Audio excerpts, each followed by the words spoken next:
You talk about remuneration. You'll have seen some of the front pages, one in particular today, where hundreds of NHS bosses are pocketing salaries higher than the Prime Minister.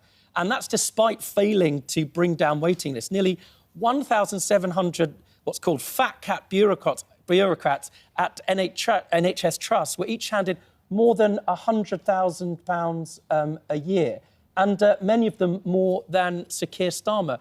What are you going to do about that?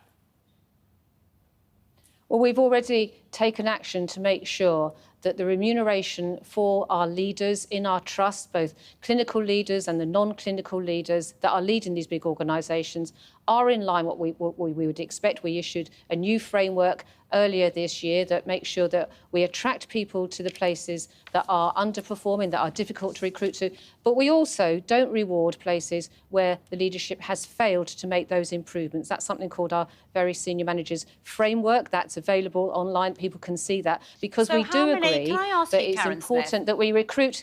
Well, we do agree. Can I just say, we do agree that we need to reward the very best and attract the best, but we also don't reward failure. But the job we're asking these people to do is to put the NHS back on a foundation, take it from its worst crisis ever to success for the future. So you don't reward failure? They are difficult jobs. We do need to recruit people, and we need to do that fairly, and it's important that people are aware of that. So you don't want to reward failure. This list was done by the Taxpayers Alliance, and they're saying that 17 of these managers got more than £300,000, and yet they've listed some of the trusts that this over £300,000 went to. For example, there's one trust where the A&E waiting time rank was 102.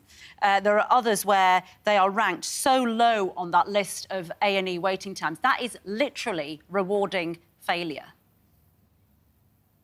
But that's why a couple of months ago, sorry, I can't remember the date off the top of my head, we issued new guidelines with regard to senior managers' pay. That's exactly why we've already taken action. We've taken action since coming into office last year to right the wrongs, many wrongs across the NHS that doesn't attract the best to the places that we need to make better. We want to take the best to the rest of the NHS. That's across the board. That's about machines that I'm talking about. So just to be clear, the question's being asked. Your message is that sorry, Minister, is a simple one. If you're not performing, you'll be out, and you're certainly not going to be paid this sort of remuneration.